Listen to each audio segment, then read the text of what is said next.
This is the last session of the workshop. We'll have 2 more talks, and after that we'll have a roundtable with the members of the Science Organizing Committee. And the purpose is to comment on some of the topics raised during the meeting, drawing from your suggestions that were posted on Slack, or whatever they deem of general interest. So our first speaker is going to be Bruno Altieri of the European Space Agency. Bruno. Thank you. Thank you, Luiz. Thank you very much for this opportunity to present the development on the Euclid archive. Are you seeing my slide by now? Yes, now we do. Okay. So yes, thank you very much for this opportunity. I would like to present a bit the advance we are making on the development of the Euclid archive, which is well, sort of a big data mission, not that as much data as we have seen on LSST, on the Rubin telescope, but still quite important. So this is the brief outline of my talks. So just to present a bit the status of the archive first at ESAC, and what we are developing so far, and what is the future also a bit in the context of these science platforms, where one of our big projects here at ESAC is the ESA Data Labs, as we've seen that there are many other initiatives around the world in astronomy. So first, just to show you where we are at ESAC, which is the European Space Astronomy Center, just west of Madrid, 25 kilometers. And this is where we are running the science operations of all astronomy mission and planetary mission from ESA. The mission planning and also the main activity, which is the archiving of data and for their efficient use. So we are currently having more than 20, almost 30 archive scientific mission by now in astronomy, heliophysics, planetary, and some will come in the future, some big one like Euclid, which I'm going to talk to you. So the main mission of the ESDC is to enable the maximum scientific exploitation of all this data and to preserve them in the long term. This is ESA has a long-term presence, of course, like some other space agencies. So we can present this data in the long term, and we want to use the most modern technology. And on top of this archive, an initiative that has been that come up a few years ago, and which is one of our workhorse is ESA Sky, which is a science-driven discovery portal. Can be used also for science, really, because by now you can also download data, and you can explore the sky at all wavelengths in most of all the ESA missions, but also some partner missions, some from other agencies like Chandra and many other ground-based surveys.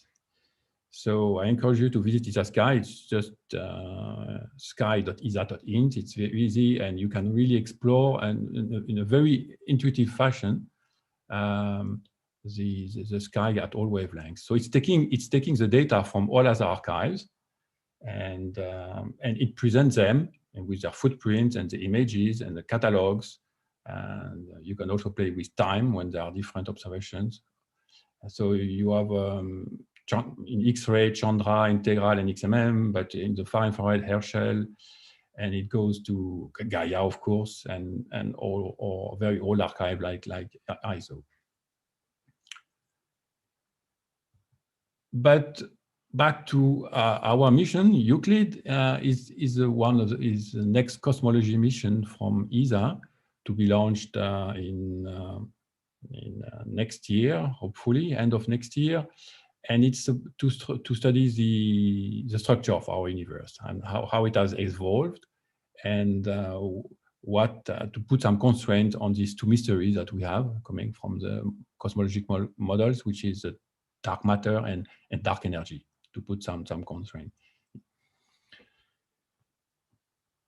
So for that, we are in the final phase to assemble the Euclid telescope, which is a mission to map the dark universe, as we say.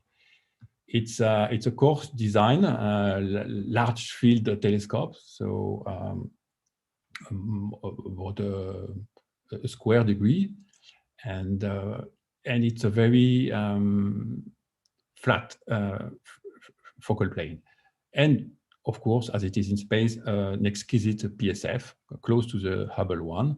Although it's only 1.2 meter telescope, but it is effectively comparable to a 4-meter class telescope. It's in silicon carbide, and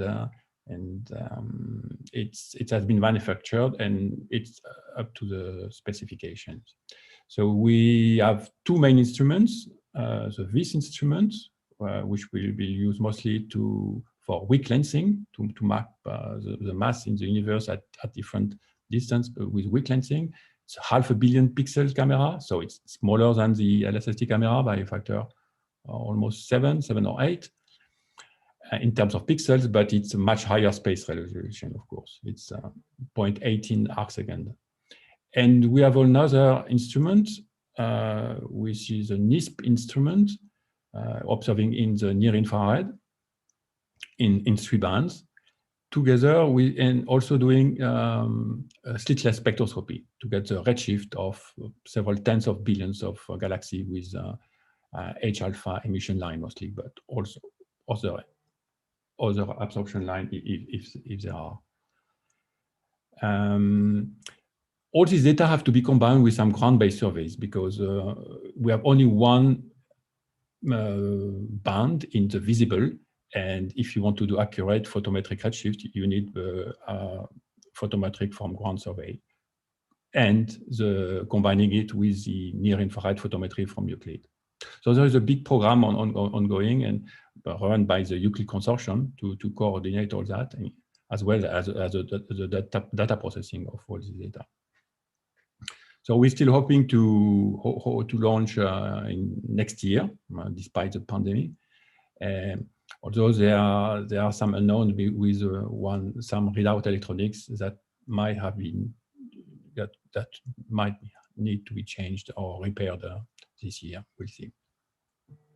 So the legacy. So it's a mission for cosmology, as I said, but we can expect a huge legacy because of this large field of view, as you can see, compared to the size of the moon. It's larger than the size of the moon, and it's way bigger than you could initially have with the PIC-3 camera on Hubble, and also much larger than a typical frame on a ground-based telescope, which is only 7 by 7 arc minutes. We have 40 by 40 arc minutes. So what can we do with such exquisite data? A lot of things. We will have 10 billion galaxies, so with very large samples of data, with exquisite quality, as I said, and we are probing very large volumes, so we can find the extreme object up to very high redshift, for instance. And we have also spectroscopy. So even though it's built really for one goal, to constrain the cosmology of our universe, we can expect a lot of data of legacy science in other disciplines. A bit like the Sloan Digital Survey, which is one of the biggest success in modern astronomy. It was also built for cosmology, to study the large-scale structure of the closer universe. But 80 to 90% of the papers are on different type of science. So we decided to consider legacy science also for Euclid, not only have an archive for cosmology. So in actual facts, we have two archive systems for Euclid: a data processing archive, which is developed by the consortium, the Euclid consortium, which involved more than 2,000 people across Europe and the United States. And it uses a distributed storage system. So it's an archive based on different technology, Oracle, and it's developed by Groningen, but eventually it will be run at ESAC. Also, we should migrate it in the next few months. We have already purchased all the hardware at ESAC for that.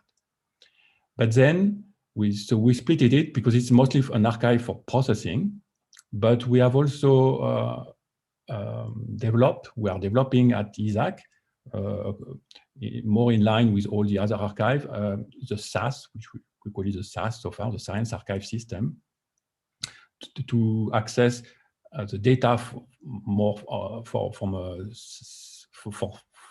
a scientific exploitation. Because the other one is there will be in the DPS there will be many kinds of reprocessing in different science data centers and many products. There will be a subset of products in the SAS only for scientists and in different data releases. So the final calibrated frames, the catalogs, and the spectra, but not all intermediate products.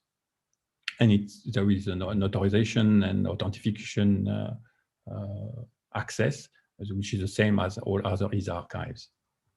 So I won't go too much into the technologies that we are using for the SAS, but it's we have this ingestion layer, and then we are using. I'll come back to this a Greenplum open source database system, which allows to query billions of sources. We have been testing very efficiently. And at the end, we have a web portal, of course, that I'm going to present, but also there will be later on an ESA data labs. So we are reusing, we are not reinventing the wheel of when we develop a new archive. We we use the expertise from ESA Sky which also use itself use of technology from CDS, Aladdin Light, to visualize the sky and overlay catalogs and the footprints. For the catalogs, we take advantage of our experience on Gaia, which is also the same kind of size for the catalogs, 1 to 2 billion sources. We may have 10 billion galaxies in Euclid. And we will have to think also about displaying spectra as other archives are doing. So we are a bit like being behind on that, but to present and access the spectra with data link. So to query the catalogs, which is big catalogs, we use ADQL as the CDS in Strasbourg also is using. It was presented by Marc-Alain yesterday. And it's an extension of SQL for astronomy, with and it allows to query very large catalogs, very efficiently, up to billion of sources. So, and also for all we use all protocols from the VO, from the virtual observatories. This has been a design rule from the start. So SIA for the images, the data link for spectra, SODA, OpScore, and many others. So this is how it looks when you want to make some queries. Sorry, you have you can select your catalogs and you can make your queries. So it can become a bit complex, but there are a lot of tutorials, especially on the Gaia website, how to use and start with some simple queries, and to select galaxies by colors or redshift or any other combination of criteria. So it takes usually a few seconds. Even we've tested it on up to 2 billion sources so far for most of the queries. If you want to do some cross matches, it becomes more complex. Of course, we have to think, and we may have to go for some other systems because we are getting a bit to the limit of the technology. We need more sparks with AXS, as it was mentioned in the past days, but we haven't worked so far on that yet. We will need some more powerful machines, but this will be envisaged. For the sky visualization, we use Aladdin Light. We may evolve to a better visualizer in the future to have more dynamics, because the dynamics is fixed in Aladdin Light. But it's like eSky. You can visualize the sky and zoom in and zoom out as you want, like in Google Maps, and you can overlay the footprints. So these are, so far we have only simulated data, of course, from this big scientific challenge campaign. We are going to run a big campaign this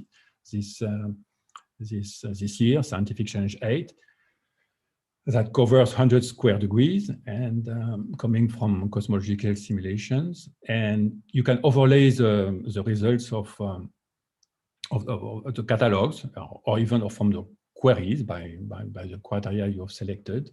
So this is already implemented, and you have already also some plotting functionalities with and rather simple, but that allows you to quickly explore your data. So if you want to see the histogram of your magnitude or cross-correlate to fluxes, this can be done quite easily with plotLI in the SAS.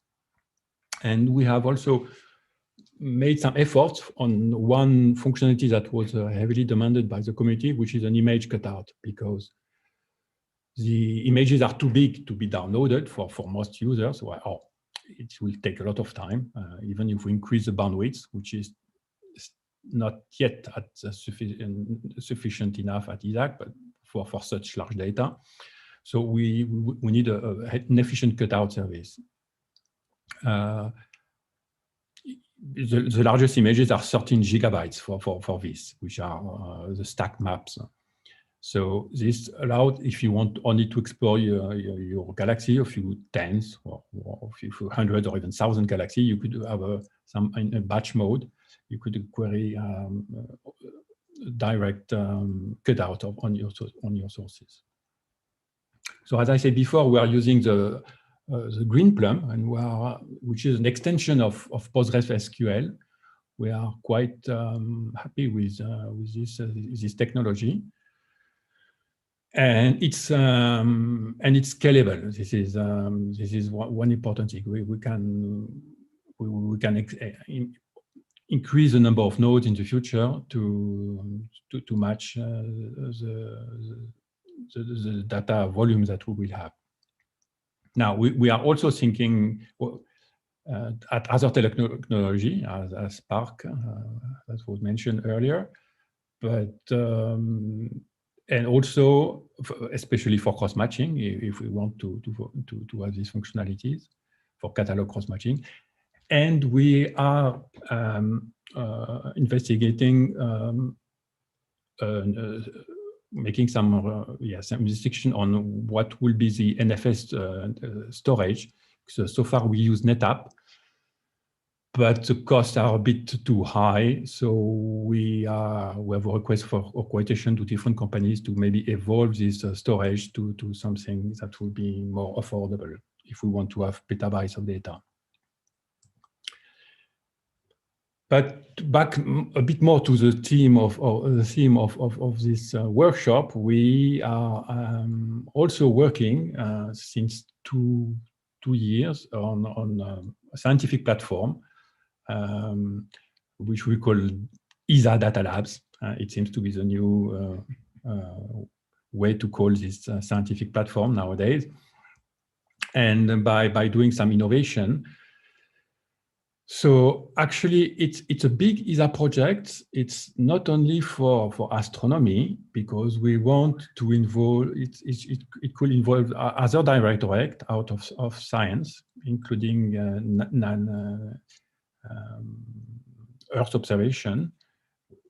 And actually, the first one of the first primary user is Galileo, the GNSS, Galileo Navigation System, where we have a science center at ESAC also to enhance the scientific exploitation of the data for science, not only for pure use of the localization, but some scientific studies. And it has been one of the drivers for the development. So, of course, as you know, this data labs is this new paradigm that we want now to transfer the code to the data, because it's too much data. You will not be able to download the Euclid archive on your laptop, of course. And the size of the archive is going to increase a lot at ESAC in the next years. We have so far only 2 petabytes of data, which is not that much, but it's going to increase to easily 10 petabytes with Euclid. In the DPS, it will be much more. It will be probably above 100 petabytes, but the final science products that we want to ingest in the archive are at 10 petabytes, but still you cannot download so much data on your laptop. So we need this platform, which is being developed now. It's not yet public, but there are many users for different projects which can already access it. So this is the landing page. You have already a landing page at datalabs.esa.int, and it will provide a single point of access to all ESA missions that are part of that will make use of it. So I will not enter too much in the details or technical details, but at the core, you have an orchestrator, and the main function is to keep track of users, the team, the workspace, and the multiple types of digital assets that are set there. And it's all accessed with a web browser. And most of the mission, what we're doing is using Jupyter notebooks, because this is really the default by now that most, at least young researchers, are using, is accessing the data with Jupyter notebooks. So not so much. So for instance, Gaia has already some tutorials in Data Lab, so you can. So I was playing with that this morning. Actually, you can access and filter your data very easily, so it's more visualization. There is not so much data processing. It's more. So for Euclid, you can also do that, but we haven't worked yet on some fast access to the data. The query, as you can see, I was playing here also to query the catalog, but it's too complex. We as it was said before, we have to make things simple so that difficult things are possible, and it's for that we need, of course, to have an access with AstroQuery, as all other missions do, and we don't have that yet for Euclid. So this is one of the next things we have to focus in the next months. So what we would like to do is we have many use cases to use data labs. Is to, well, first maybe a batch of cutouts, if we rerun source extraction with a different set of parameters, or even re-extract the spectra. The spectra will be automatically extracted and generated by the science ground segment system, but you might want to extract it at a different position or fainter sources. And also a big issue is cross-correlation with other catalogs, but here we need possibly some more processing capabilities. So data access, but also some processing. Of course, the sky is the limit for what can be afforded. So we have to see how to manage that. So in summary, yes, you select your mission, you select your environment, which are closed, but you can share it with your collaborators, and it is the way that this scientific platform will work.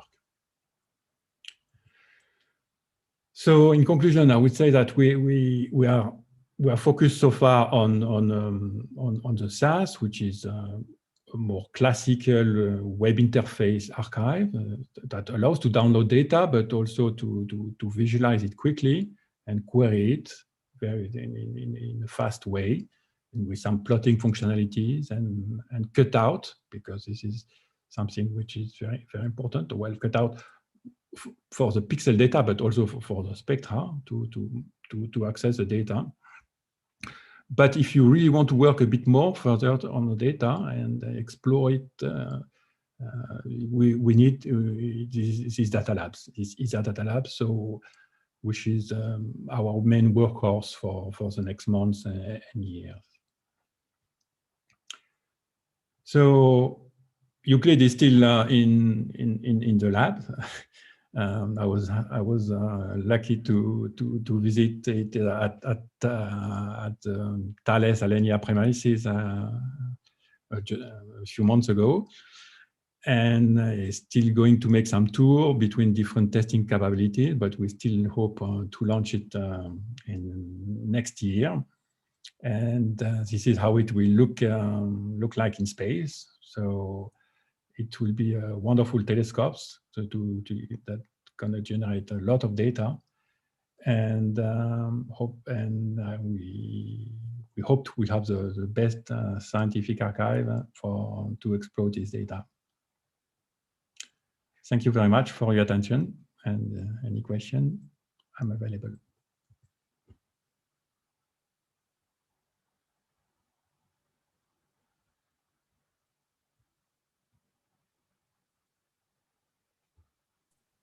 Luiz, your microphone is turned off. Wes, great lecture. I love the picture. There's no, I feel like I've been there right now. This was a few weeks ago. We had an extraordinary snowfall once in the country. So you could, I had to get there by ski. As you know, we are in the summer here, so when I say this picture, I love it. A quick question for you. I mean, you're saying that the launch will be at the end of 22. Are you going to be, when does the science operation starts? And are you going to be ready for it? Yeah, so we are rehearsing already since a long time. So the launch is still foreseen for September next year. And you have a period of a few months for commissioning and validation, scientific validation, performance validation, but then it will start immediately sometimes in 23. Okay. And the first data release, which is a quick one, which is only 50 square degrees, is after 1 year after launch, 14 okay. Months. So it will be 24. 24, okay. In the best case.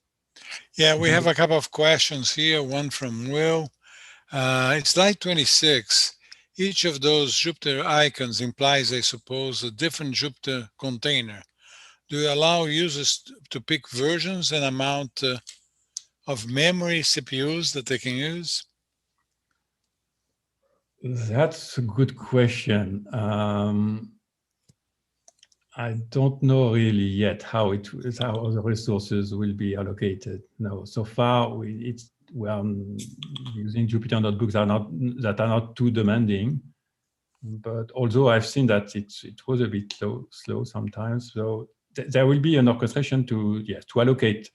There is a file storage behind, so the disk of the archive can be mounted. So and every user will have some disk space. For the processing capabilities, there will be a system to allocate that, but I don't know. I don't know how it's going to work yet. Okay, we got another question from Carlos. How do you implement spatial queries on Greenplum? Is it using an extension of like Q3C for Postgres?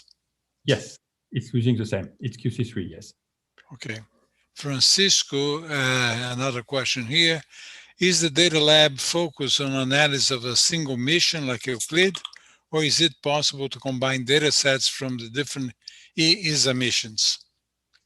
In data lab, yes. The idea is that you will be able to combine the mission, the data from the different missions. Yes, because if you have access in your Python notebook with Astro Query, you can query all archives. Yes, and they will be closed. I think Knut also is provoking.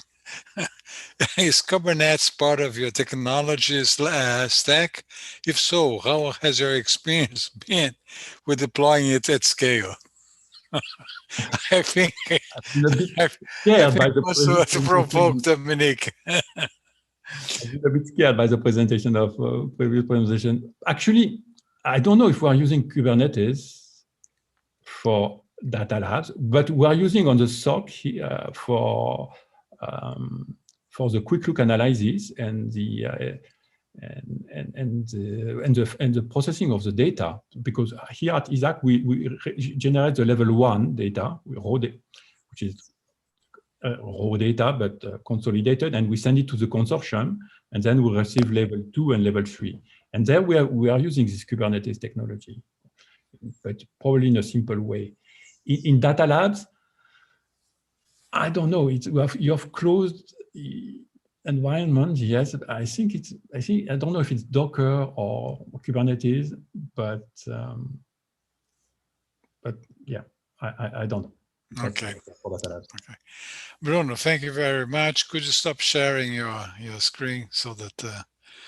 Okay, now we are going to our last speaker. We would like to call Jorge Carretero, from the Port de Información Científica. Did I get it right? Probably not. Yeah, you said it right. Port de Información Científica.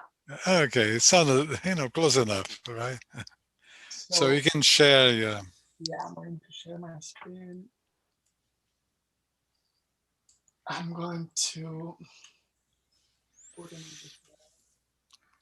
Just to make it full screen and. Yes. And then. Okay, we are there. Thank you. Okay, now I hope it's full screen. Can you hear me? We can hear and we can see your slides. Fine. Okay, thank you. So I would like to congratulate first the anniversary of the LIneA Center. I also want to thank the organizers for giving me the opportunity of participating in this workshop. I think it was really a pleasure for me to listen to the different experiences and their ideas about the future of the data centers. So let me introduce myself. My name is Jorge Carretero, and I work at the Port de Información Científica. So during my talk, I will show some of our experiences over the last few years within some cosmology projects in which we are involved. So this is the outline of my talk.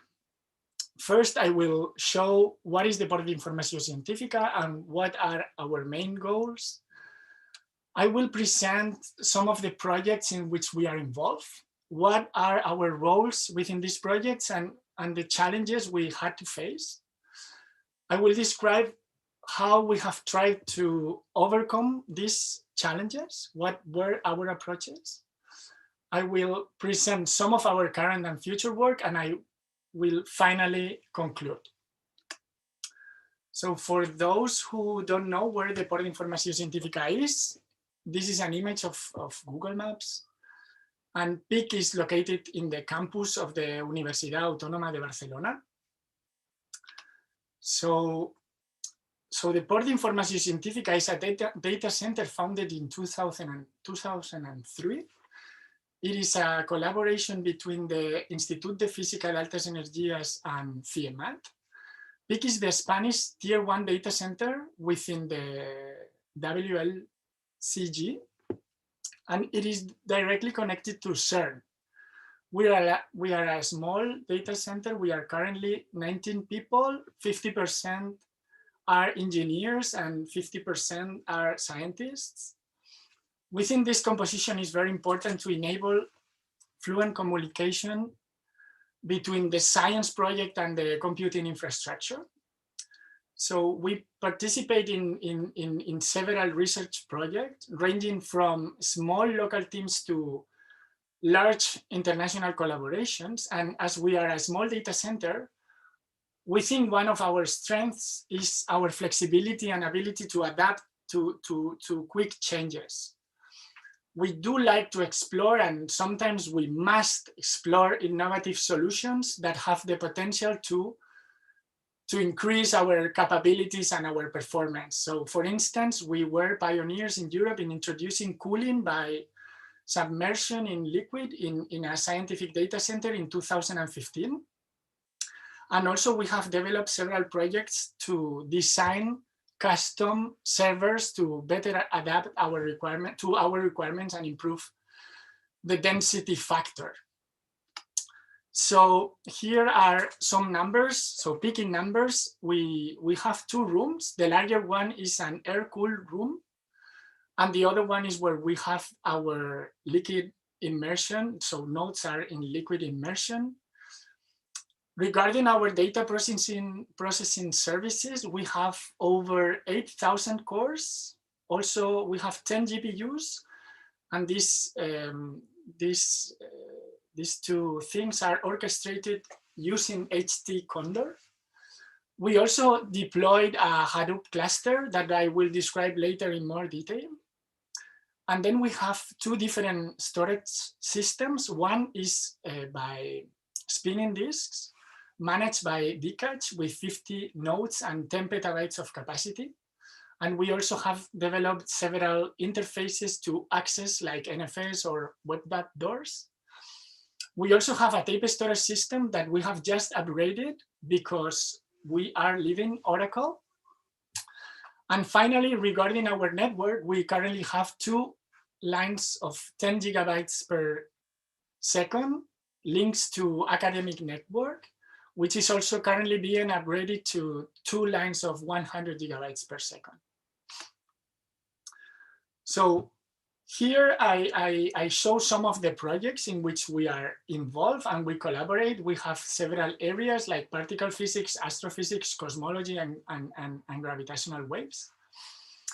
And as I said, PIC is the Spanish Tier 1 LHC, WLCG. And also we are the Spanish Science Data Center for Euclid. So I work in the department, let's say, of cosmology. I'm mainly involved in cosmology, and what I'm going to show here is 2 different types of projects. One that we can say is small, and another that we can say is large, compared between each other. And with the roles and what are the goals or the missions we have within these projects, I will present some challenges that we faced during these last years. So this is the first project. This is what we can say a small project. This is the physics of the accelerating universe, PAU. It is a photometric survey, and to have an idea of the size of this project, we are less than 30 people, including the people who built the camera, the people from the PAU data management, and also, of course, the scientists. And the total volume of raw images is about 150 terabytes of raw images. It is going to cover 100 square degrees at the end of the observation. And the PAU survey data center is hosted at PIC and is in charge of everything, let's say, regarding data management. So the data transfer from the observatory to PIC, the data storage, the data reduction and calibration, and also some data analysis. And finally, we are also in charge of distributing the data. And on the other hand, I'm not going to explain a lot of Euclid because Bruno had already explained it really well. Just to say that in terms of the different size of the projects compared to POW, this satellite will take several millions of images that are going to occupy like 30 petabytes of image data. And the number of people in this collaboration is 1,500 people. So it's completely different. And our department is in charge of basically two main tasks. One is inside the ground segment, the operation unit simulations. We are in charge of producing the image simulations. So we are in charge of, this implies integration of codes, production of images, and also the distribution of these images. And also, and I'm going to talk about this more in detail later, we are in charge of generating the input for this image simulation. So one of the largest mock galaxy catalog ever built. And we are in charge of generating them, validating them, and also distributing them. So I explain what is PIC, what are our projects. I explain in more detail two of them in which I'm involved, and I'm going to try to put in context or to put emphasis in two technical challenges, let's say. The first one is how to handle massive data. So the increasing amount of data needed to achieve the scientific goals from the different experiments has increased by a lot. So we have evolved from processing the whole data set in a laptop to a cluster, to even multiple data centers. So within this challenge, I summarize here some of our main goals. So you need to have a scalable storage able to grow with your data. We would like to have short iteration cycles in order to have a fast feedback. And in order to do that, you depend on having efficient algorithms and also at the same time to access fast the data. And also it is very important to ensure the reproducibility and the traceability of all these products or all these deliverables. Because during the process, you are dealing with different technologies, different environments, and different softwares. So how did we approach this challenge? So we realized, and this was something mentioned last year, I will comment a bit more later, is that we realized that the way we work, like our old way of working, didn't scale anymore. And we need a new perspective. So we finally decided to explore other possibilities, and we moved to Hadoop. And in particular, we use one of the tools on top of Hadoop, which is Hive, that perfectly fit our needs. So we think also it is also very important to have multidisciplinary teams. So in our group, we are 5 people, 2 physicists, and one of these 2 physicists, we have 1 mathematician and also 2 software engineers. And we think this combination of expertise is crucial to fill or to bridge the gap between the isolated scientist working in his laptop and the data center. So, and this is my point of view, I think we have to encourage software engineers to understand and to be involved in our problems. And at the same time, we scientists need to understand what are the technological constraints. Also, during all this process of handling large data sets and developing codes, we had to be very close to the PhD students, to the developers, to the coders, in order to fulfill this requirement of efficiency. So we decided to use another technology, also being mentioned many times, Jupyter. Well, not too many times. We use Jupyter Spark notebooks to run our Python algorithms. And we also use JupyText and Git in order to have a good software version control, especially for the notebooks. And I have also to mention that most of the time that we have spent is on optimizing, on integrating and orchestrating codes into the Spark pipelines in order to minimize the processing time. It is not the same to play or to make an analysis to 1,000, 1 million, few million, hundred of millions, then you increase one order of magnitude and you go to few millions, few billion objects, and then you have really to take care. Things happen, weird things can happen. So this was the first challenge, handling massive data. What were our goals and what were our approaches? And now this is the second challenge that I think we face, which is from our perspective, is that we wanted to reach a broader community and help in more projects using the same resources. We want the users to be independent. We don't want to waste time with or helping them. We want to empower the users in a data center. So what I think what have been mentioned plenty of times is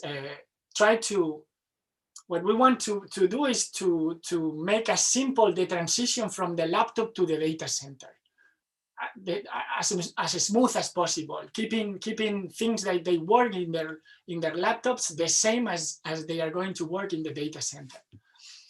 So, but at the same time, you also have to think on the fewer expert users that want to take advantage of the full strength of your data center, because sometimes whenever you simplify things, you then constrain what you can do. Okay.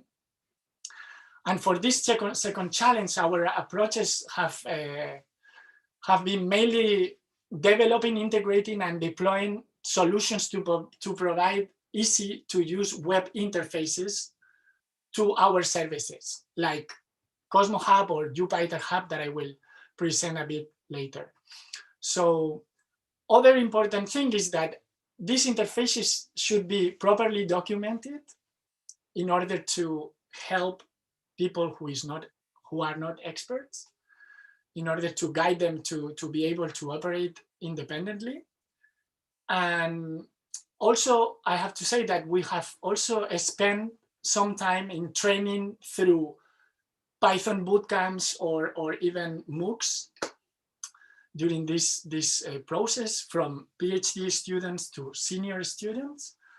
And I have to mention here that there is a lot of room to improve in this aspect in our group. That's why I put 2 bullets in red, including, for instance, the adoptions of the virtual observatory protocols, and also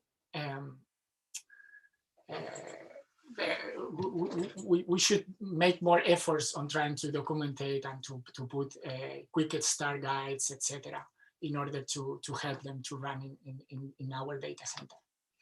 So now that I described what were our 2 challenges, let's say, or what were our 2 problems and how did we try to solve them, now I'm going to describe briefly our solutions, some of them in more detail. So here what I'm putting is regarding the data volume. You can see in this table how in the last column you can see how the number of objects in the output catalog is increasing exponentially. And as a function of time, you have several projects. And in particular, when we were at some point in 2013, we released one of our largest and better dark matter embodied simulations, which is called Mice Grand Challenge, and it contained about 500 million objects with plenty of properties. And we tried to use our standard PostgreSQL database, and suddenly some of the queries lasted for days. So then we tried to explore different alternatives, and that's why we finally decided to migrate to Hadoop. And this was also described by Véronique Valette, talking about the Gaia mission yesterday. that's why we deploy the PIC Hadoop platform. So here I summarize the characteristics of our platform. It is based on Hadoop. It is an open source platform for distributed data storing and processing in computing clusters built on top of commodity hardware. It is built in a way that it is designed to be fault tolerant, and it can scale from dozens up to thousands of nodes. And at the bottom, you can see the standard, our current platform, what are the numbers of our current platform, and what are the distributions that we are currently using. So on top of this Hadoop platform, we have developed several tools using the whole power of the Hadoop ecosystem. In particular, we have developed Hadoop. So this is the image of the front end of our web application, CosmoHub. So whenever you type the URL cosmohub.pic.s, you are going to find this. And then here I summarize what are the main characteristics of our platform. It is a web application to perform interactive exploration and distribution of massive data sets. So regarding the performance, and this is the most important thing, is that most of the interactive queries last less than 30 seconds, no matter how large are the catalogs you are using. So due to this great performance, the user can use the full data set. There is no limited time in the query. And also there is also the possibility even to select random subsets to even get faster results. You can visualize your data using 1D histogram and 2D heatmap plots. And also we have developed a cone search tool as well. And I think the most important thing and about CosmoHub and why we think it has a great success is that users do not need to know anything about SQL, about the language. We provide a guided interface, and they build very easily the query, and even they can learn SQL. It is based on Hive, and well, I want also to mention that in addition to this guided process, there is the expert mode where you can type whatever query you want, and where it is based on Hive, and you can see here a snapshot of the guided process where you can see the query and also some of the visualization tools. And on the bottom there is a density map of the last one. I think is the latest data release 9 of the DESI legacy survey in rate extension and declination, and it has been done in less than 40 seconds. So here I put some numbers of this platform, of this CosmoHub web application. We have about 150 active users. They have created more than 9,000 catalogs to download, and we currently have about 40 terabytes of data, tabular data. We have, I have also to mention that CosmoHub provides the opportunity of having different types of data. We have embargo data for collaborations that do not share the data yet to the scientific community. Only project members can access this data. And at the same time, we have plenty of public data, public catalogs that you can see the list at the bottom of the slide. So that was CosmoHub, and this is completely related to what Bruno was explaining. This is the Euclid flagship mock galaxy catalog. This is, so in order to produce this huge galaxy catalog, simulated galaxy catalogs, we develop another tool on top of the Hadoop platform. Well, you need to, there are plenty of even coordination. You need to get first the dark matter embodied simulations, transfer from Zurich to PIC. In this particular case, you need to develop dozens of algorithms. And at the end of the day, what you have is a catalog with a few billion objects with more than 400 properties for each object. And here is a very nice image of one of this catalog. This was done in 2018, I think. So we generate these mock galaxy catalogs using something that we call SciPic, is Scientific Pipeline at PIC. It is a set of Python codes. And the pipeline ran on top of the Hadoop platform using Apache Spark. We use software version control and UPyTex extension to also track the Spark notebooks. And it is very nice that whenever we finish with a Spark notebook, a catalog, it is already stored in Hive, and it is very easily and very fast distributed to the whole collaboration with Cosmo Hub. And at the bottom, you can see what is our current performance. We are currently producing the main Scientific Challenge 8. It covers about at least Bruno said another number, but for our footprint is 1,600 square degrees. You have a catalog with 1.1 billion galaxies with more than 200 properties. And you can see the performance is in some hours, you can have such an enormous catalog that includes plenty of properties, clustering properties, lensing properties, etc. So regarding the second challenge, which was how to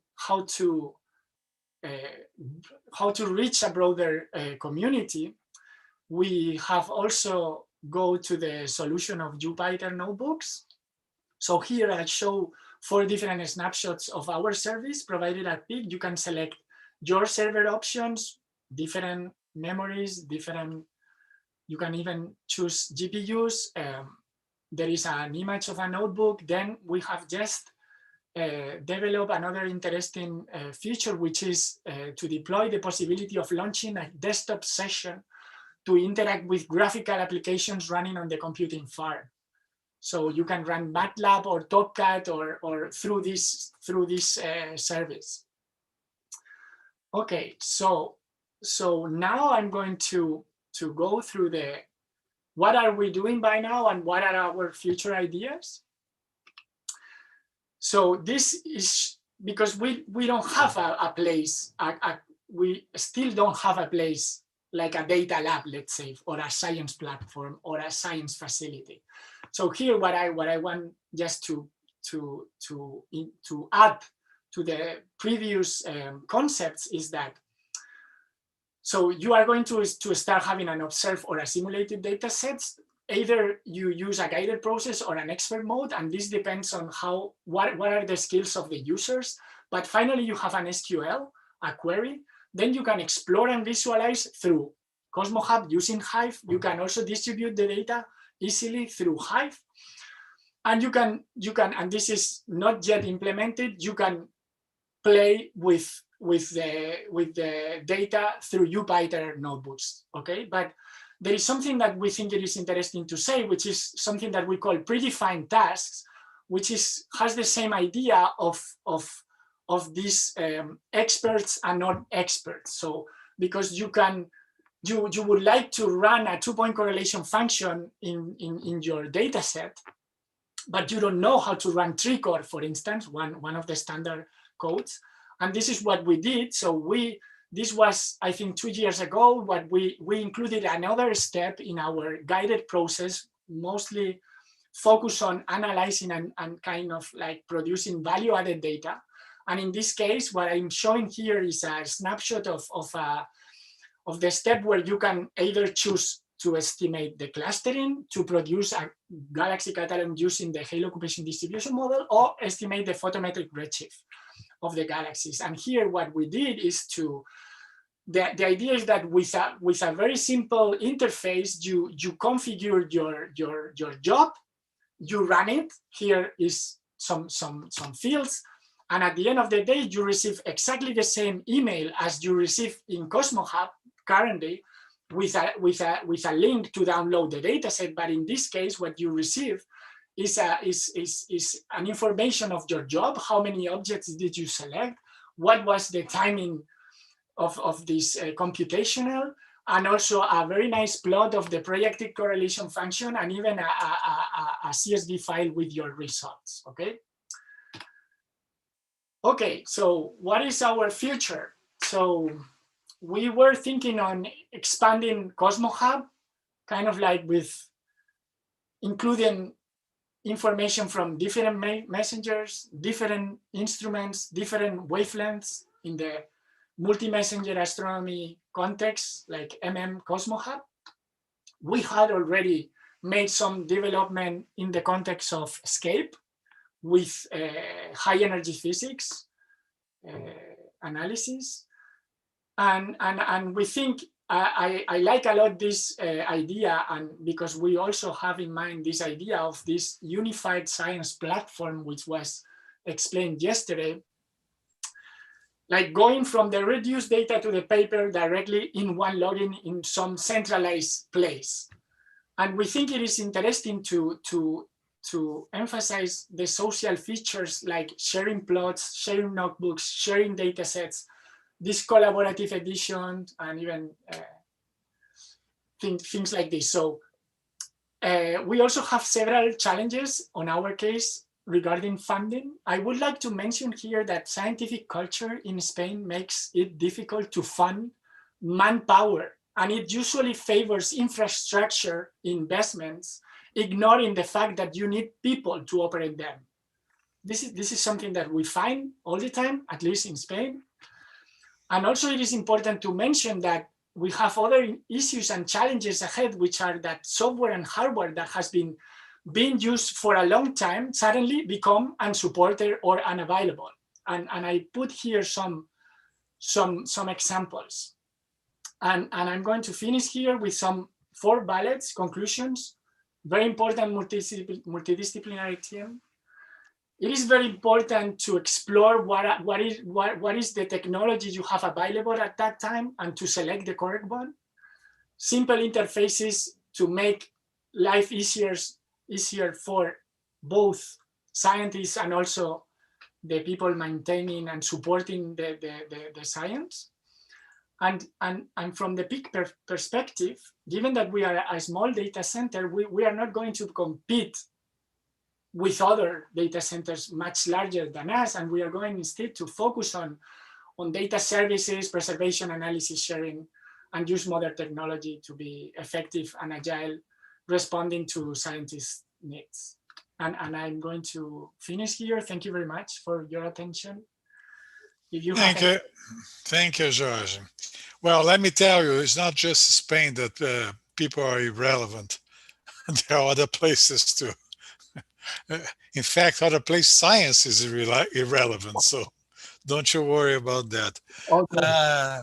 I do have a question here from Julia. Is it possible to cross-match different data sets using the Cosmo Hub interface, maybe in the expert mode? Yes, we can, and we do.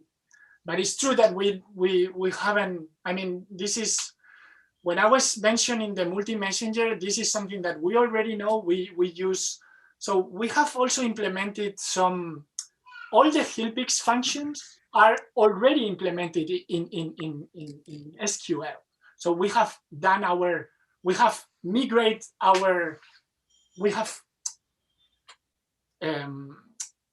translated the HILPIX functions.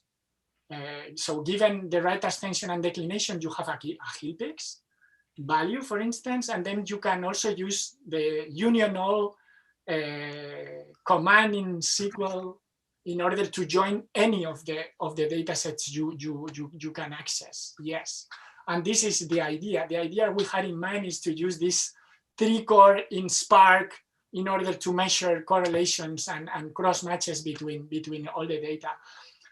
This is the idea, for instance, for trying to make follow-ups. So taking the information from a gravitational wave, going very fast to your catalog archive and see what is going on in that direction, for instance, right? This kind of stuff. Let me ask you another question. I mean, who is responsible for the funding?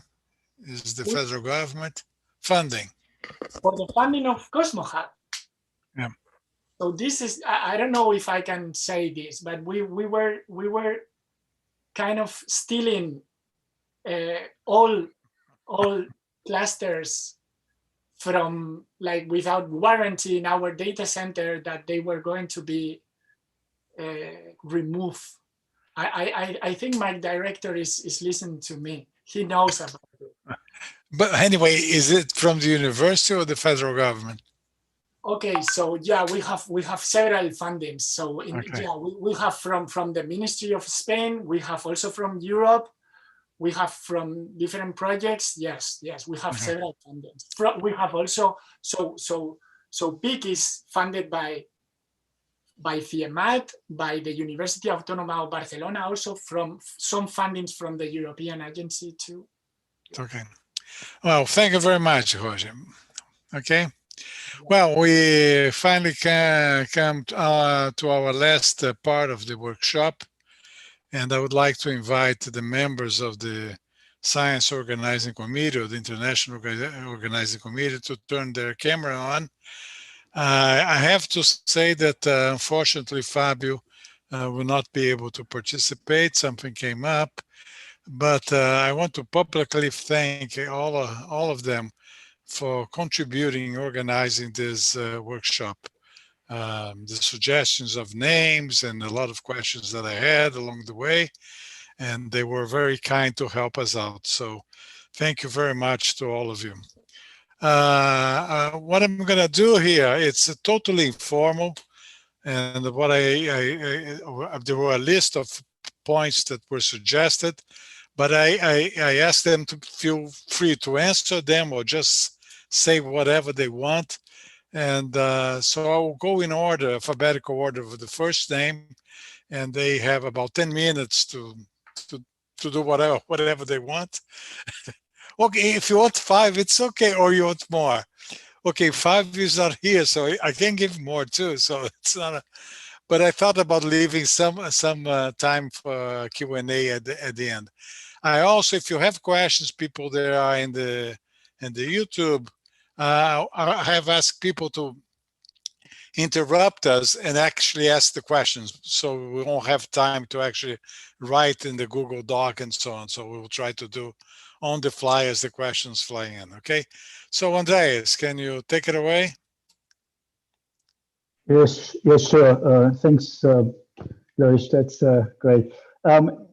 So I had a look at the points there on the document, and I actually really got straight to the first one, which is the reproducibility one. And the reason for that is because I have a PhD student working on, actually it's a master student, working on this since about a year now. And he's close to finishing this up, and so this is a really interesting question to tackle. And yeah, the point here is saying, well, should we even try? Well, I think we are very late in even trying. We should actually have done that much earlier. Now, what we've done during this master's thesis is to essentially develop a system which is enabling that inside a workflow system, and we're trying to put that back into the SKA to be able to at least trace and track what we are doing in there. But the idea is really very much in the vein of what's written here about where we are actually losing things, and we are losing the ability to even say whether we can reproduce science. Now, a big part of this thesis is actually going into the philosophy of scientific research, and that's explaining the various R's. There like typically there are 5 R's used around the world. We've found that that's not sufficient. We actually need 7 to make the whole thing symmetric in a way. So that's quite interesting. But we've implemented in the vein of software essentially. So we are not trying to do wet lab covering that kind of stuff, because we are doing computer science and computing stuff. So we are concentrating on that. Even that is very hard. but so it's built into the system in the background, and people don't even know that it's happening, but it's happening along the side of executing workflows. And I think that's a good prerequisite to enable reproducibility. It doesn't mean it's done, it's just enabling it, and you have the ability to do it. And I'm absolutely convinced that we are far too late in this business, especially when we heard all these interesting talks during the workshop, talking about multi-petabytes, completely unique instruments and facilities around the world, where you actually don't even have a way to reproduce things because there's simply no time. You can't ask for the same thing again, right? So you can't do 1,000 hours observation on SK twice. That's just not going to happen. You can't do the LSST survey again. That's just not going to happen. So the only thing you can do is a kind of pointed reproducibility. So you say, well, I do this observation again and see whether I can see that. Now for transients, that's pretty much not possible, right? You have one thing, you have one go, you see a supernova, that's it, the star is gone. So if you don't get it right, that's the only chance you had. So you have to make sure that at least the processing is traceable, and you can say, I know that it's producing the right answers in the best of my knowledge. It's producing the right answer for this thing, but we have to make the effort to do that. And I think that's the key point here. We are actually not spending enough time to even try. We should spend more time on that. And I leave it there. Okay, thank you, Andreas. George, your turn. Yeah, so on a related note, I think reproducibility and sustainability go hand in hand. And I think now we're seeing a change in the way that science is done. Previously, the problem was that users couldn't manage their own science data, and that's where data centers came in. They had the computing power and the storage capacity and the expertise and the funding, hopefully, to be able to sustain digital resources in a way that an individual user or even a group of users couldn't do on their own. But what we've seen in the talks over this workshop is that actually even that's now not the case, and that data centers are actually being challenged to do something that is unprecedented and not within their standard capabilities. In Edinburgh, for example, the team in the Wide Field Astronomy Unit are used to hosting lots of catalogs over many years from various surveys. But what we're not used to hosting is multi-petabyte catalogs where you can't buy a server that's big enough or run a database that's fast enough to just serve up the data as people are used to expecting it. And so suddenly we're looking to eScience. I think it was Andy Connolly talking about the sort of hand-in-hand work of domain scientists and computational science experts. We're looking to the support from the eScience community, although that's perhaps a dated description of it now, to help us to actually employ tools that we can use to deliver multi-petabyte data sets in a way that users can actually do real science with them. And I think it's not only the capabilities to host the data and to host the compute that allows people to use the data, but it's actually also training the users as well. My sense, and I'm not an astronomer, so this may be a naive viewpoint, and I'm happy for somebody to tell me I'm wrong, but many astronomers still think of the way they do survey astronomy as they did 10 years ago. And they haven't really thought about what it means when a telescope like the SKA or the Rubin Observatory gets turned on, and you have this step change in the fidelity, the quality, and the volume of data that you have. Things like the alert streams that the Rubin Observatory will produce. To get the most out of those, you need to be able to respond quickly.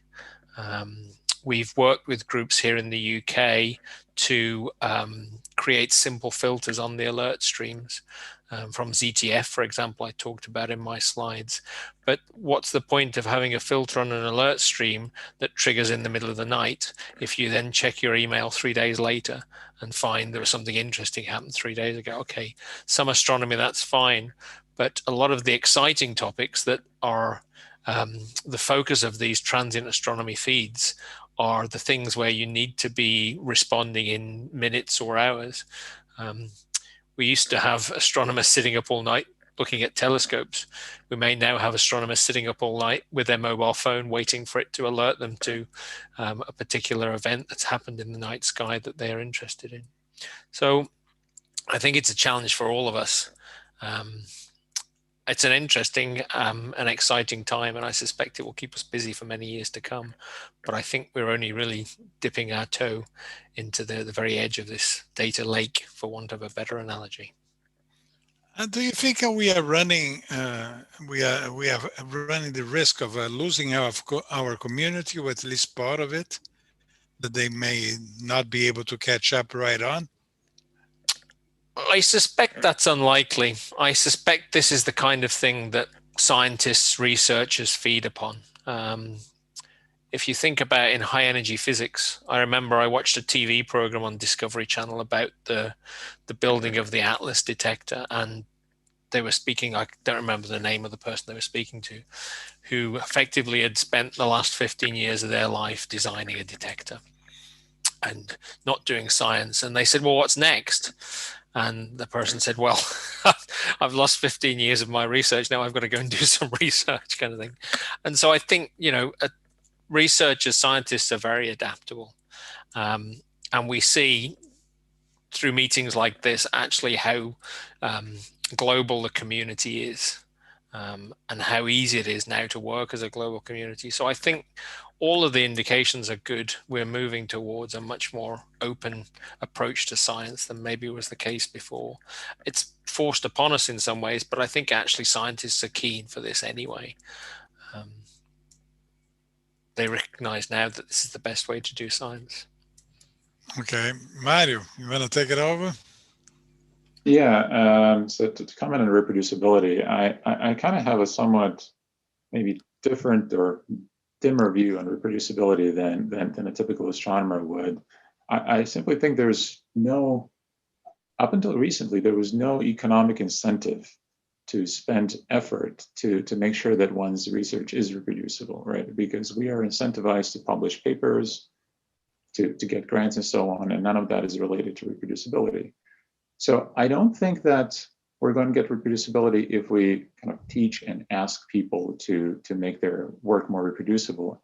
But I do think that we're going to get it as a nice side effect of everything this conference was about, of building up ways to analyze data sets in remote resources, building up large collaborations. So the most interesting thing I've seen over the last couple of years is things became reproducible because you have now collaborations of 10 or 15 scientists working all across the world in the same Jupyter Hub system, trying to develop something. And for them to be able to collaborate, that notebook has to run for everyone.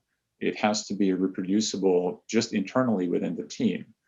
And that is, I think, the kind of thing that's going to drive external reproducibility as well. The fact that we have these collaborations where I now need to be able to rerun my code from scratch, or my student needs to be, or I need to be able to rerun my student's code from scratch. There's just a little step going from that capability to making that notebook public. And I say notebook, but this applies to many other different systems, to making it public and actually making the whole research reproducible. So I think I've started to believe that this is the path towards reproducibility. Basically, it's going to be a side effect of wider collaboration and us working not in our special Snowflake laptops more and more, but more and more working in cloud-based systems. So when we design these kinds of systems, we should just make sure to make it easy, to make that last step easy, to make it easy for folks to expose their internal notebooks, internal work outwards as well. And I think outside of astronomy, LIGO has done a fantastic job at doing this type of work, where some of the stuff they start working on internally gets very easily published to LIGO's kind of equivalent of science platforms, and anyone can use it. What else were we discussing about? I think that there were some questions that that talked about the feasibility, like where is all this going? What are we going to have? Data centers and archives maintaining their own data sets, whether the cloud is a possibility, whether it's too expensive to operate or not, and kind of where do we think this is going? I think that's a good question. We, at Dirac, we spent a lot of time recently being focused on kind of understanding how to enable user-friendly and multi-dataset scalable analytics for petabyte data sets. I think the cloud, like public clouds, or shared clouds like the science cloud in Europe, are going to be a large part of the solution, but probably not right now. And when I say right now, I mean in the next 2 to 3 years. I think we're building up towards that. But one of the things we've discovered for the clouds is they are fantastic for enabling collaboration and enabling effectively bringing data sets together. If 2 different institutions have data sets in the same cloud provider and ideally in the same region, that's as if they're co-located in the same data center, because they effectively are. But they also require software and way of working that is native to how the cloud functions. So we've had an interesting piece of work, for example, to see what it would take to run really optimized in terms of cost LSST processing on the cloud. And when we started with unmodified pipelines a couple of years ago, there was a certain cost to it, which basically meant, let's take the cloud, let's pretend it's an HPC data center. We're going to allocate all these machines and then just run on it. After about a year of work, the cost went down by more than a factor of 6. When you modify the software to really utilize the cloud the way that the cloud is meant to be utilized. So the moment you're not using a resource, you need to release it. You can't have idle CPUs at any point in time and so on. So the costs in processing can really be pushed down, but it takes some work with really modifying the software to be able to do that. I think that work is going to be done over the next couple of years, and at that point, the cloud becomes more cost-effective for CPU. It has already been done in many areas, where the place that I think remains to make the cloud a really cost-effective solution, where work remains, is storage. So, in some sense, what cloud providers can offer us today is too good for what we're used to in science. The reason, for example, why S3 and similar technologies cost that much is that you're not paying for storage, you're paying for infinite bandwidth, right? If you put something on S3, a terabyte of something on S3, they charge you for that about $23 a month. But what you get for that is that you can spin up 1,000 or 2,000 nodes that all read from that same place, and they will all have the same bandwidth, right? So that's what we're paying for. The problem is we don't need it all the time. And that's why in our data centers, when they're designed, we don't have that kind of capacity, and we pay lower prices for that. But I think cloud providers are now waking up to that fact that not everyone needs the same thing, and there are now different types of storage, different tier storage, that like all the way to tape-like systems that cost a lot less. So my guess is that over the next couple of years, the cost of storage and the kinds of storage we're going to be able to choose from will go down as well. And that, combined with advances in software, will make the whole idea of keeping data sets in the public cloud much more attractive and actually cost effective than they are right now. But there's still some work to be done. Now, let me ask you a question. What about this notion of data lakes? Data lakes are associated to the cloud, or something different?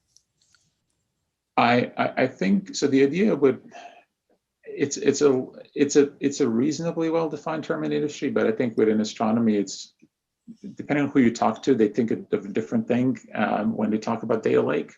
I think the data lakes are, the challenge for us right now will be to identify the APIs and in some cases the formats in which to publish our data sets. And then whether a data set is physically on Amazon or in a data center, if I can get to them using the same API, we're already halfway there. If at some point then it becomes feasible to actually host them in a place with a huge bandwidth between those two data sets in my compute, so upload them into the cloud, then basically there's little change that will be needed for the software itself for that to happen. So I think in the short term, building up data lakes is likely going to be heterogeneous in terms of where, or hybrid in terms of where things are located. But I hope that we can get them to speak kind of the same language so that software can be built in such a way that it doesn't matter where they are. And ultimately, if they're in the same place at some point, it'll just work much, much faster. And then maybe just one last comment. When we think about the protocols, I think we should look at what the industry is doing and make sure that we are not replicating, we're not inventing an astronomy-specific protocol for something that already exists outside. Because I think that will make it much, much easier for us to function or to just utilize tools that are already out there in the future. Will, you want to chime in? Well, it's interesting what Mario said about the disks at S3, etc. And I'm a big fan of all of that. It's very telling when I asked all of the providers, I go, well, don't you have hierarchical storage? Because what I'd really like is to buy this amount of fast storage, this amount of medium storage, and and just have the stuff go across it. We've had these in high energy physics for years, and none of them have such a system. So they have the different storages, but none of them have hierarchical storage, which automatically just does it. And they went, oh, that's a good idea. We ought to have a system like that. Yeah, so it'll come, and I agree. I think it's a 3 to 5 years when the disk price and the kind of that type of functionality will start to appear for us and make it a bit more useful as the place to put data, which was Vandana's question, I think. Have people gone off cloud? I don't think we've gone off cloud for storage of all of the data, or those of us who liked it. But we do realize that there's still a few years to go before it might just get there. Yeah, well, there is something like that, at least in both Google and Amazon, but only well, it's a small version of a real hierarchical storage system, but they do migrate data automatically in the meantime. You can set the timeout, and it's just migrating if it's not accessed in the meantime. So it's already there, but it's not yet the same kind of functionality. Of course, it's by far not as sophisticated as a full-blown hierarchical storage management system, but it's definitely helpful. Saved us a lot of money. Will, I mean, you had an answer for Stephen Bailey's questions, apparently, right? Sure. Are we switching to me? Am I next up? Well, I mean, I think it got so disorganized. I think you can have it. We can go, around the table. Doesn't matter. I'll go back to Andreas. So I prompted by someone saying, "Oh, Matthew showed his slide from a decade ago." I wanted to find one. I could only find one from 9 years ago. Actually, no, sorry, 2011. It's a decade ago. Yes, because it's already 10 years. Which was, as we were coming towards Gaia producing data, and we were having these questions, the catalog's big, you won't be able to access it necessarily. And I was going, well, actually, Gaia catalog is probably still going to be downloadable, which it was, as it happens, at the time when we actually produce it. But yes, we should start thinking about all of these things. And then there was the question of, well, okay, what do you want to do? Well, we've got IVOA standards already, and we can do TAF queries. That's great. I said, but I want to be able to do something like send a Python program to all of these different places. And I made this diagram. And I said, here, so I'm sitting at home. I have my Python program. I want to send it out to all these different locations. And I want to bring back the answers to some probably third location, because I'm not bringing it to my laptop. I want to bring it back to my VO space at my institute or someplace where I'm going to do something else with it. But it's very small data sets coming from everywhere. And then we, so I think this is a little bit in answer to both the Bailey questions and Robert Nikuta's questions. Where do you go next? You need to start organizing and coordinating across all of the different institutes. We're all messing with notebooks, as Mario just said. That's absolutely true. And I've pointed out already at Sexton, when I put this diagram up again in 2015, we're all messing with notebooks right now. It would be good if IVOA came in with some sort of standard that said, okay, if you're going to run notebooks, well, where's the data? Am I going to mount it in /datasets? Because that's where I mount them. But Mario maybe mounts his in some other location. And if I go to Andreas's notebook, his data is going to be in some other location. So my notebook immediately is not even interoperable in terms of where to find the data set, even if it exists. And these are things we could agree, right? What are the mount points for the user space? What's the mount point for data sets that are available? Are IVOA standards going to be available for me to query databases? Is there a registry and a standard location within that data center for me to find out what services I can get? None of these things exist. So we need some sort of coordination. We need something like, well, IVOA is a good place. People complain about it. Yes, it's slow. I've put several standards through IVOA. It takes a long time, takes a lot of agreeing. But at the end, people, especially if for some reason in America, people say we never use virtual observatory, even though some of them use it all the time. They just don't realize it because they use something like TopCat, or they use something like Aladdin, or they use something else, which behind the scenes uses some of those virtual observatory standards. So I think we need to do all of that stuff still. Escape looks like a fantastic way of going forwards with this, but I'm a strong believer in open source. And I immediately clicked on the open source part of Escape to discover that you have to register. I registered, I still have no response. There's no access to any of that code. There's no catalog of the code that's there. So that's not open source. Sorry, you can call it the open source repository, but if you can't access it, it's not open source. And I've gone through the same thing with ESA, who also wanted to do open source and put it behind a password protected user registered system. That's not open source. Open source is, I believe, what, the kind of thing we do. Stick it all on GitHub. It's public. You can access it. Anyone can access it. Anyone can find it. And you can look at the documentation. You can do what you like with it. We all need to start doing more of this to help us to see what others are doing, so we can, steal things. Please steal code. Please try it out. Make a copy. Come back and ask questions about it. This is great. Anyway, so I still think my slide from a decade ago is valid. Unfortunately, it means we still haven't done this.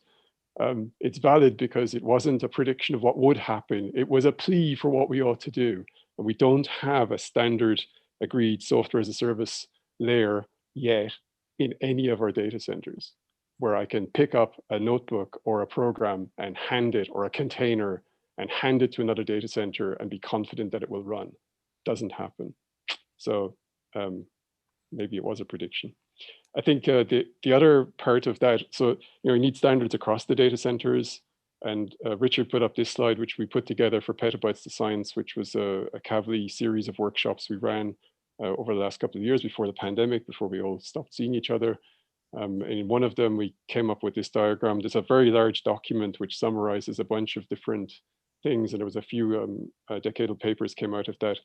But the big document is linked here on the archive. And I guess I can put these slides back afterwards for people to get that. Or if you search Petabytes to Science, you'll find it immediately.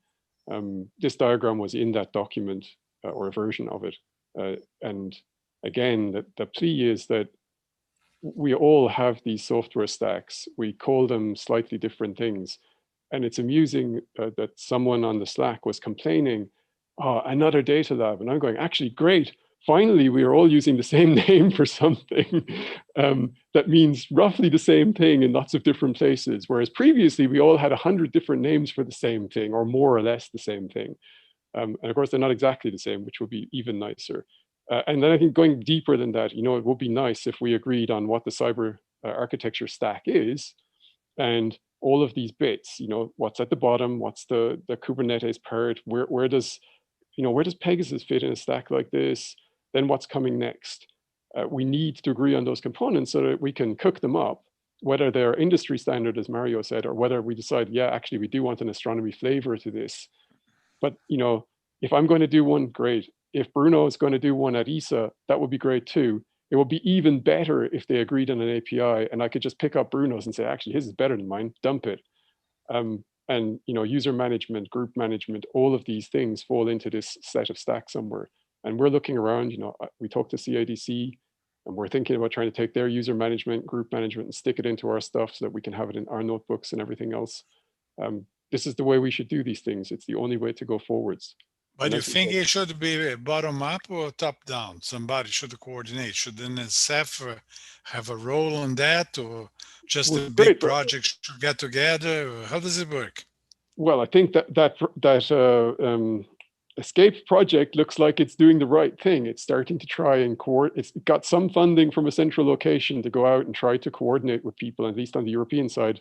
I saw it mentioned by many different people, so that looks like a good way to go. I think somebody has to fund some kernel for you to start doing this, because any given project immediately gets distracted by, oh, well, yeah, but I need to do this today because I have to get this thing going for my project next week, next month, next year. And this is a work of not a year. This is a work of decades long, at least, yes. And so it's going to take a bit more effort than one project. But what do you think about the Vandana's initiative, NASA's initiative of trying to bring the three together?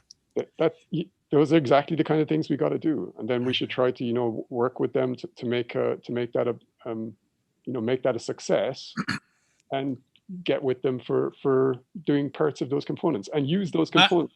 That's our biggest problem. We don't use things from other people. We always end up making our own. Mario, I'll pass to just a sec. JJ had a question. Why didn't you open the microphone, JJ, and ask your question? It's too hard for me to look around. Well, I was actually just saying ditto to what Will was saying about the open source being open.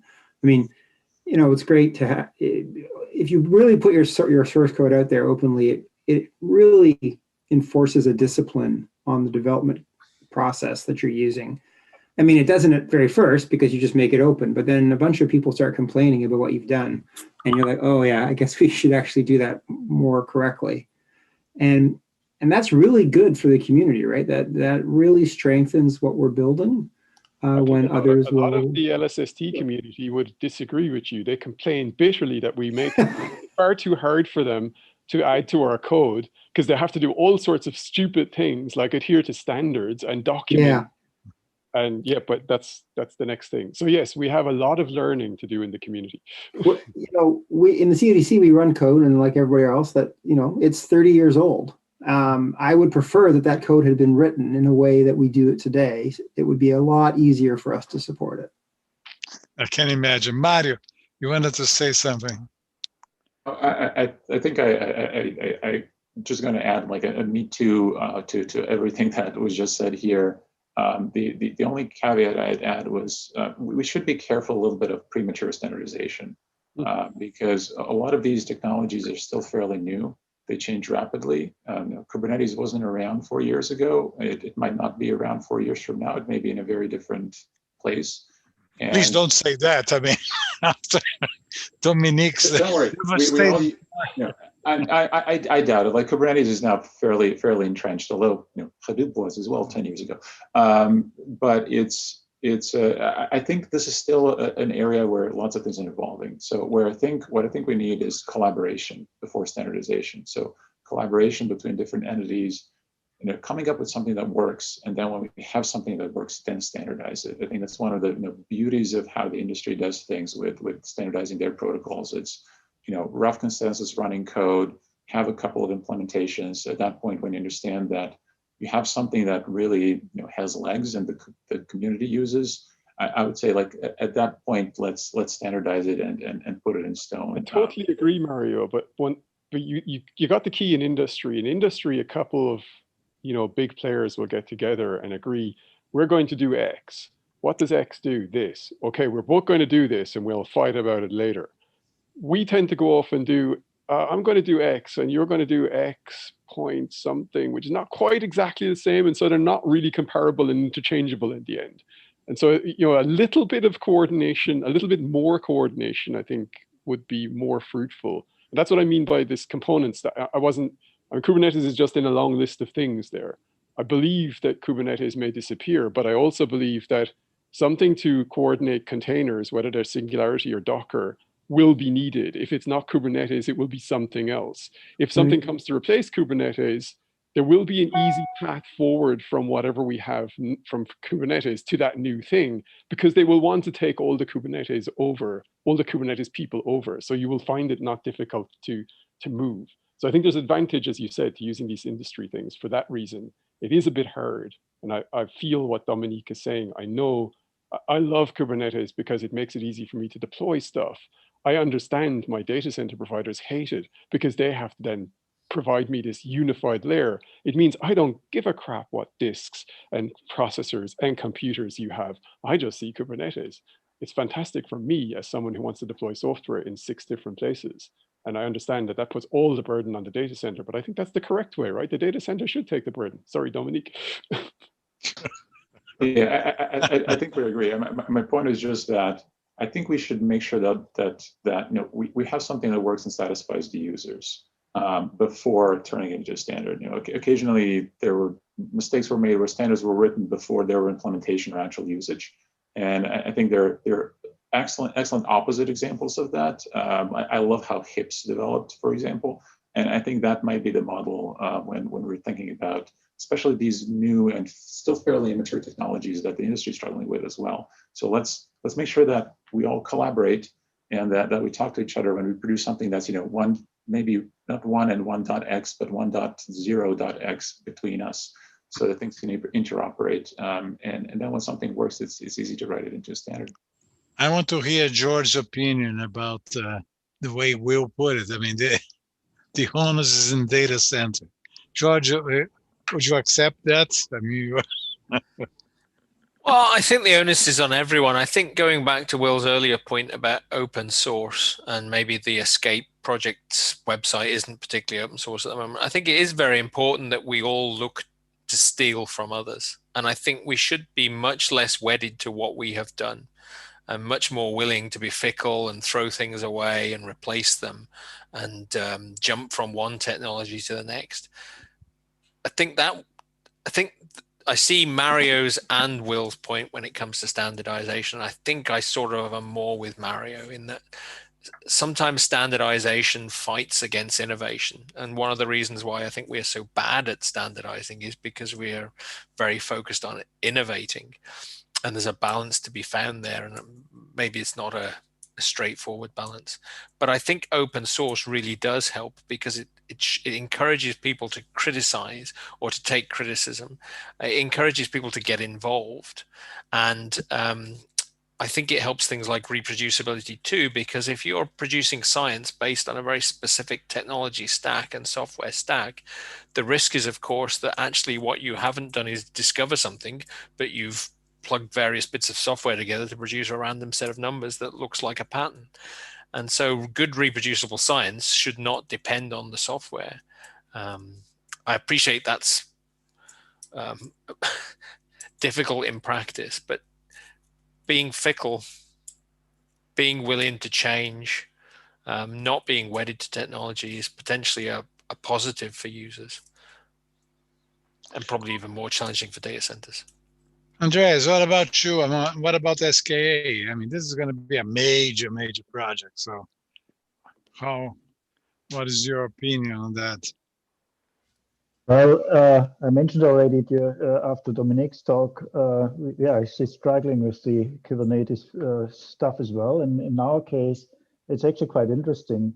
Yeah, I agree with Will in this case. It's convenient if you have the problem of deploying things on different platforms. If you are trying to make a streamlined data processing system which is directly connected to an instrument working, this is just in the way. But we are in a situation that we have to develop that software which will eventually run on a dedicated platform. So now we have the problem well, our system engineers are saying, well, we have to provide you with all these compute, and of course this will change all the time. So you have to use Kubernetes here. This is just totally in the way, of course, because at the end of the day we won't need it, or we actually don't want it even, because we don't want that flexibility. So it's a bit of an interesting back and forth between, we use that because right now it looks like the overhead of using that is more than the production we have. So everybody has to know that, and that's just not a good idea.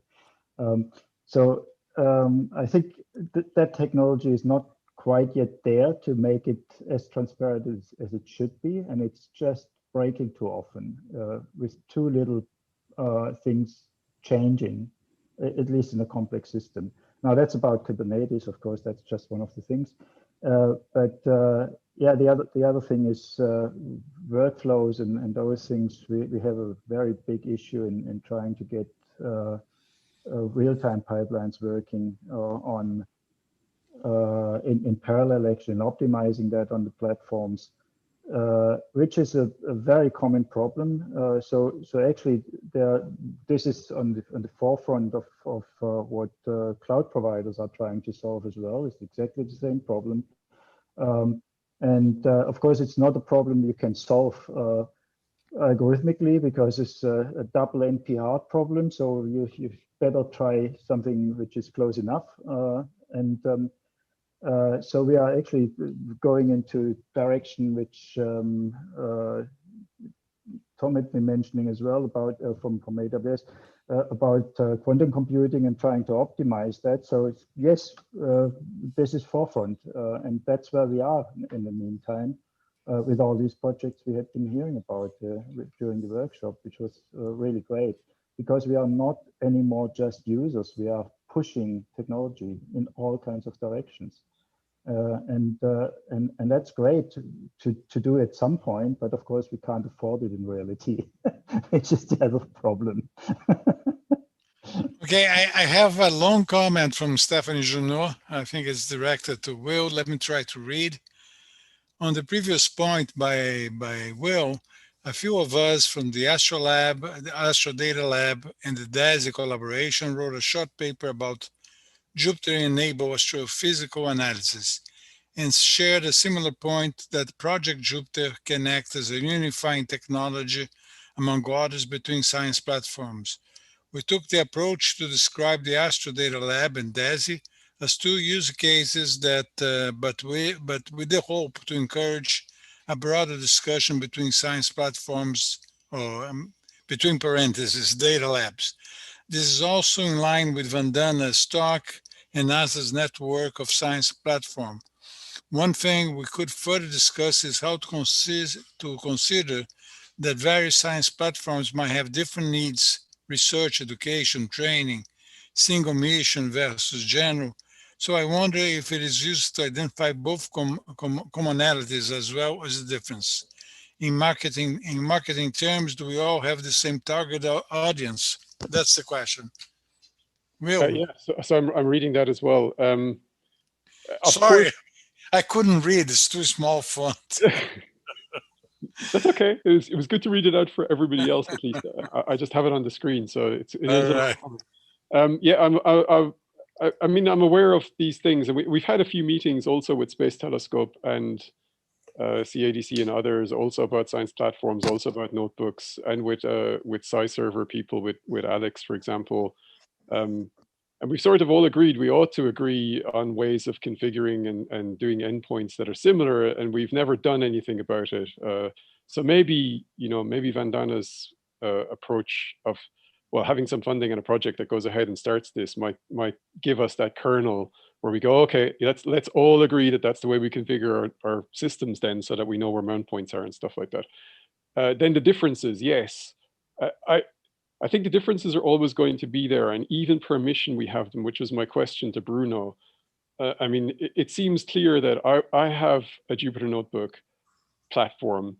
I build a container for that, which contains the LSST stack and a bunch of other Python things, so you don't have to install anything. However, that's going to be completely different to the container that runs Andres's notebook for radio astronomy. or a more common notebook but maybe less LSST stack in it that's running at ESA to do something with some VO protocols. So we already have, I think, a problem of, as soon as we bring a lot of these things together, I have envisaged something like Bruno showed. I assumed we would have a bunch of different notebook containers which a user would choose from, going, I'm interested in this, I need this. However, once I get in there, if I want to be able to interrupt data, the first problem comes back. Okay, where are all the data sets? I've just come out of the LSST one. Data was in this location. Now I'm going to open this notebook. It's a different science. They call it Earth observation. Well, why is the data in a different place? And now I want to get the star data because I'd really like to see if I could, figure out the Earth's wobble by looking at the Gaia catalog and do a better job of predicting when the magnetic core is going to flip. And I can't do that, right? Because the data sets are in different places and the containers are different. And I don't have an answer. So I think that the differences are extremely important, and getting over those differences is even more important so that we can do proper interop between all of these things and give scientific users from different areas, not just a narrow astronomy where you just have different wavelengths and people go, okay, but I want to see it in terms of nanojanskis, and no, I want nanometers, and somebody else has a different wavelength in mind. But also different sciences, because there are things, I think, even further afield. And as we start to do this and build these bigger data sets and co-locate them, hopefully in a big cloud somewhere, so I can access them at super fast speeds, I think you'll want to be able to make this more accessible beyond our own science areas and into other science areas. And then those differences become both the thing that you want to know about and how you deal with it. I don't know if that quite answers Stephanie's question, but it's my thought on it at least. And I guess others are asked if they have anything else in marketing terms as well, she says. Yes.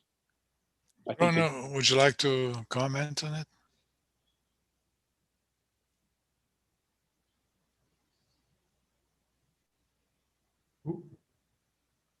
Would you like to comment on Well, no, I completely agree with what William said. Yeah, so far, as we are using this Kubernetes in data labs, most of these Jupyter notebook are contained. Yes, you access to some area, some archive. For the catalogs, you can access many of them at the same time. But yes, there is some improvement to be done there. I agree. Okay, let's go for yes. Well, I have just one interesting question for you. What is a wavelength? I'm working in radio right now. I understand you. Okay, Andreas, I mean, we're gonna make the last round. Why don't you start then? Answer your own question. What is the wavelength? Yeah, no, I think actually the problem starts much earlier. Actually, it's language people are speaking, and I mean we had that in the VO for a long time to actually try to even organize that, because internally, of course, the VO has to on the protocols, even on the storage, has to talk the same language. So, well, you have to say, is it wavelength, is it frequency, is it what, right? It doesn't matter really what it is, as long as you can present it to the users in the language they understand. Now, looking around the panel here, we have how many different nationalities? A few, right? Altogether, there were 25 different countries. All right, so we had a few Chinese in as well. So now we start in getting multilingual. So I think even that problem we actually never really touch. But that is actually quite important to touch. So it's scientific language. So people are talking a different lingo in different scientific fields, and that's even within astronomy quite a bit like that. But if you then take nationalities into account and diversity and that kind of stuff, it gets much more complicated suddenly. And we have that pretty much also in the SK, because we do have Japan and China in there. And so we have to actually address those issues. And well, it's a lot of work to do that. It's not everything English, by far not. Actually, by far not. If you and we know that a bit better than most of the others because we are just south of this monster in the north of us. In terms of number of people speaking a completely different language and have a different way of dealing with things. So it's quite interesting actually to have this kind of challenge in addition. But I think just thinking about scientific interoperability is probably not even enough, unfortunately. No, you're right. I mean, anecdotally, when I joined the LSST project coming from ESA, from a European project with French and Italian and all the different languages and cultures, as you mentioned, I pointed out to them the big mistake they were making when they all thought they spoke English and they all thought they spoke the same language for the project. But it was absolutely clear, sitting in the same room, Americans all talking about different things using the same words, but not meaning the same thing. And it's, you know, they don't even notice it because no, we're all American. Of course, we understand what we're talking about. But you ask them individually and they give you a different definition for what they just said. And so even I said to them, it's a trap that you've now fallen into because you believe you speak the same language, but you don't. So yeah, that's a really hard one. All right, George, would you like to make your final comments? Yes, I think we should avoid beating ourselves up so much, to be honest. I think one of the things that came out of me from this workshop is actually we have a lot of capability and we've transformed a lot in just those 10 years. I mean, okay, we've looked at slides from 10 years ago, which shows where we haven't done great or where things haven't reached the sort of the aspirations of researchers, but that's because we're always aspiring to do something better. We're always aspiring for perfection. But I think we should avoid beating ourselves up and realize actually the fact that we're able to have these kind of meetings in the middle of a global pandemic when nobody's been on a flight for the last 12 months shows actually how resilient the community is and how actually we can do a heck of a lot. And we should just accept that a bit more and stop beating ourselves up. When I think about where I started from in 1979 with observing 20 galaxies, obtaining redshifts of 20 galaxies a night, and boy, it blows my mind that I'm still around to see this happening. Mario, would you like to say your final words? I think there are a few comments that I'll pass to Will. I think for Will. Mario, would you like to be more philosophical than the others? Yeah, let me try to beat George. I think it's. I agree that this conference was great because I think I'm seeing things generally go in the what I believe at least is the right direction. And we're not quite there yet, but we will get. One of the things that I would like us not to forget is that ultimately all these endeavors are serving the users who just want to do science. So they don't want to hear about Kubernetes. They don't want to hear about containers. They don't want to hear about all these things that are details to them that we really love and appreciate, but they do not care about. And they will kind of follow the path of least resistance to get to their science. If the path of least resistance leads through having a Kubernetes container, they'll take it. But if there are alternatives, they'll take the alternatives. So I think my philosophical message to all of us will be, when we're thinking about how things are supposed to function, we should really think about what's important to the users and make sure that we develop technologies that they can use rather than something that we think would ideally be best. And that means that sometimes you're going to do things that are suboptimal. Like our example is we started with everything in containers to make sure the reproducibility works and so on. But it was quite eye-opening when that those ideas met the needs of say ZTF and an actual collaboration that has discovery to make and an ATEL to post tomorrow. And we've given up on a lot of that because our users ended up wanting pip install, conda activate, and just getting on with their work without having to figure out what is this container thing. And I think sometimes we run the danger when we kind of meet as this group and talk about what does technology in the world should look like, to kind of see what the other side feels that, you know, how they should get to the science. So let's just be careful about that when we're designing these new systems. And you know, sometimes I think we're going to just have to make things that are technologically maybe suboptimal, but it'll be easier for the users to adopt and get them to science more quickly. Well, I only partially agree with you because, like Jorge said, people have to understand what goes behind the scenes, and otherwise the behind scenes doesn't get the funding. So just the high level science. So you have to balance that out. You cannot just stress one side of the coin. There are a couple of comments here that I would like to read before I call Will. First, Stephanie says, I really like George's point about being less strongly attached to what we developed ourselves and being willing to switch to different technology when it's favorable. This will probably not always be clear-cut, as there will be pros and cons, with working in a more modular way helping this. Knut also writes to Will. To Will's point, lots of loaded terms that mean different things to different people, including open source, science platform, data lab.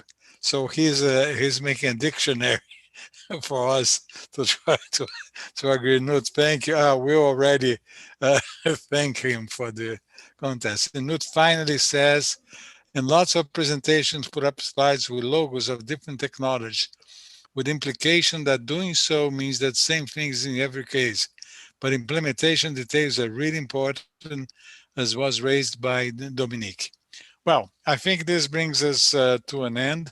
I would like to thank first and foremost the organizing committee for this wrap-up session, but also for helping us organize the whole meeting and suggesting names, etc. I would like to normally thank Rodrigo Beauflair, that people have not seen, and I ask him to turn on his camera. Mariana Fernandes and Carlos Adean, that formed the local organizing committee, because they helped put this all together. Remote meetings are kind of easy, but he also, you know, there's a lot of work behind the scenes that has to go on. And also the technical help of Mateus Freitas and Fernando Silva, who actually did all the site, the workshop site. And I was very impressed that everybody put already the recordings on the site, and also all the presentations. And those that have not sent the presentations, please do, so that we have a nice collection for this meeting. And also people like Julia Guichven, Adriano Pieres, who helped field us the questions, which was not easy. People write a lot and you have to put in the Google Docs. But, and Rogério Rosenfeld, who was holding the fort here in São Paulo. I was afraid that somehow Rio would go in a blackout and I needed somebody outside the state of Rio, just in case we had to keep this meeting going. Some of you have put it as co-hosts outside Brazil, just in case. You know, we never know with our president, you know, that he might decide that it's not a good idea to have an internet working. But above all, I would like to thank all the speakers. I think the talks were, the presentations were excellent. They were really instructive and actually met all my expectations. I mean, basically, like Jorge said, we're much smaller than the PIC, and we really need to learn from you guys. And I think you gave us a lot of food for thought. And again, I thank you for all of you for participating, and hopefully we can keep in contact in the future. So I will end here. Thank you. And thank those that are in the YouTube. Thanks, everyone. Good Good night, Andreas. Andreas gets a special thank you for staying up till 2 a.m. Yeah, he's gonna have breakfast now. Not quite yet. I will still have a few hours of sleep, I guess. And Andreas, I do appreciate. Thank you very much. No, it was all good. Thanks. Great. Thank you, Great to guys. see you all. And Stay thank safe, you, Luiz, everyone. for initiating this workshop, and congratulations again on the 10th anniversary of LIneA. Yeah. Congratulations. Thanks. I hope that I will have another anniversary. I'm not sure. It all depends on the funding. Okay, guys. See you later. Let's get to Rio for the next one. Yeah. Okay, and pitch in. I mean, you can always pitch in. We are open for donations. Okay. Ciao, guys. Thank you. Bye-bye, everyone. Bye-bye. Thank you. Eu já fechei o recording. Okay. Wow. May I drink? Posso? Segura aí.